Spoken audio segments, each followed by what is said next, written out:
Hey, that's the Fonz in case you didn't know. And if you did and wasn't too sure, now you're reassured. Welcome to iTech, you're not, and I have a little present here today. That's the new iPhone 7 in jet black, 128 gig AT&T model. Now, let me just say that this is an unboxing, kinda, sorta, not really.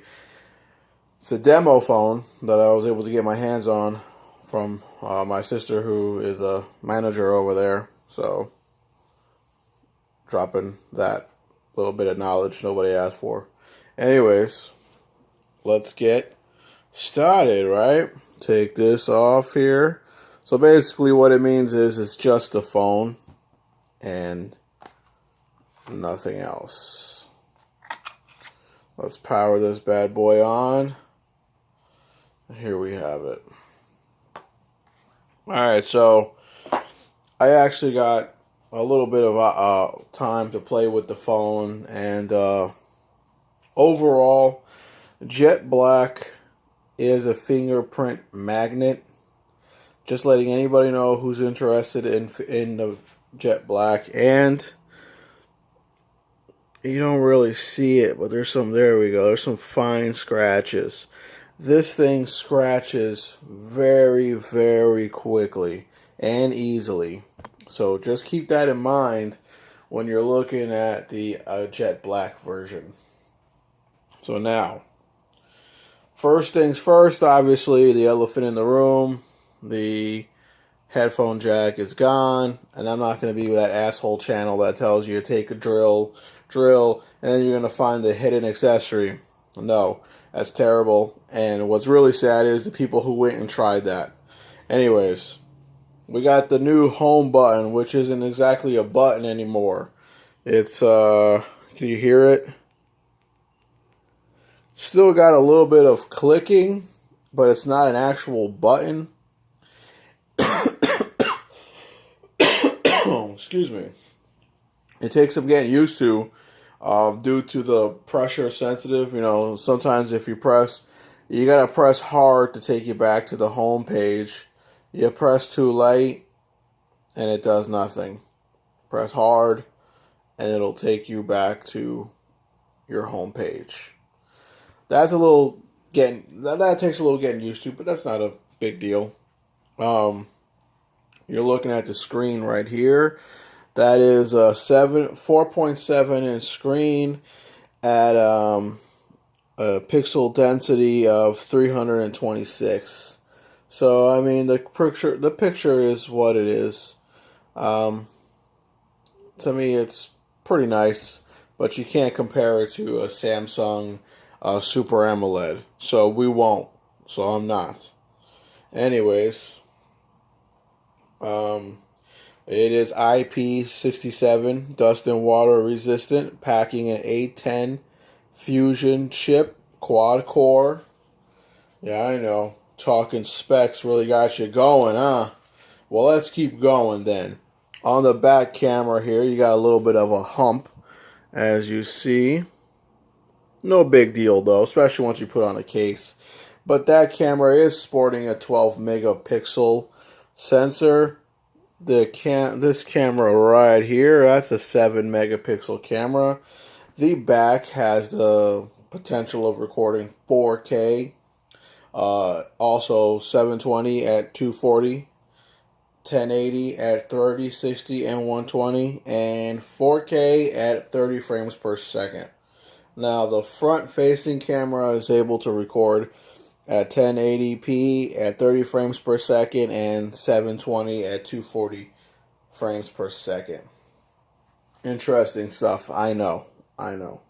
Now we're looking at a 1960 milliamp battery in here.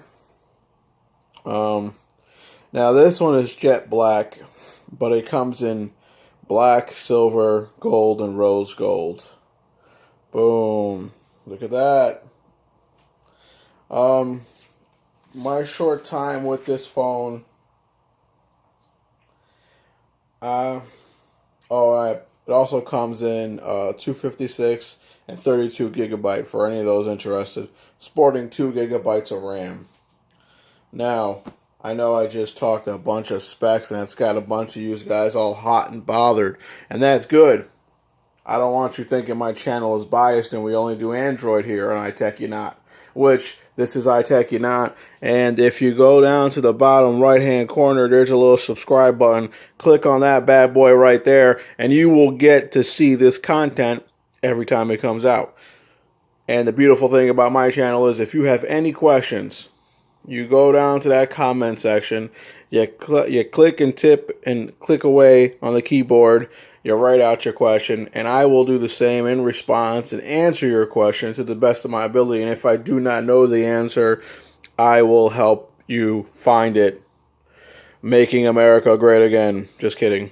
Anyways,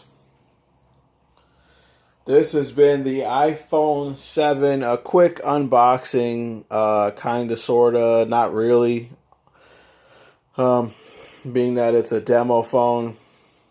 Yeah. I mean, from my experience with this phone, it hasn't been so bad. Originally, my very first my very first smartphone was an iPhone 4. And now I've gone full circle, as for this video right here, I'm using a Note 7 to record this at full HD. 1080p for all you who like to be specific. Design wise, I like what they did. They moved the antenna bands to the tops. You know, the elimination of the headphone jack tends to be something that I am concerned about, because this charging port is made for X amount of charges. Now you're doubling that, and what I mean is the lightning port going in and out. It's made for like 500 times. It'll wear out over time. And my concern now is if you're using a headphone, the headphones that come with this phone in the lightning port, that's just double the penetration of the port, causing it to wear out sooner, which in the long run, I figure is Apple's true plan, right? To give you a reason to upgrade a lot sooner rather than later.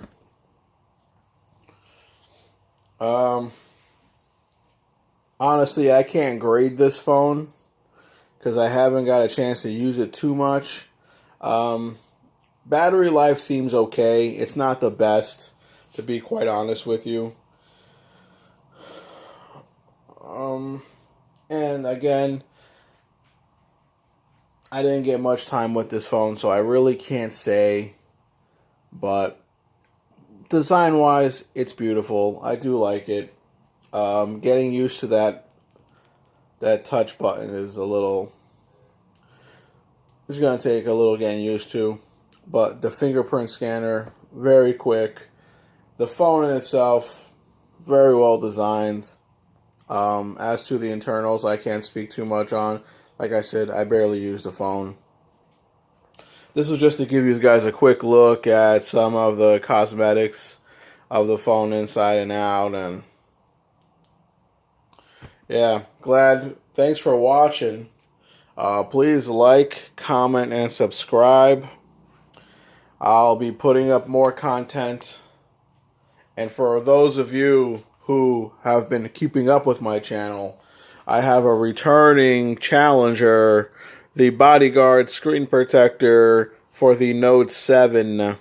Anybody who knows that my previous video, not previous, a couple videos ago, I put a screen protector on my Note 7 and the corner lifted in a week. So I'm trying it again to see if it was just a freak accident or the Bodyguard screen protector just isn't that great.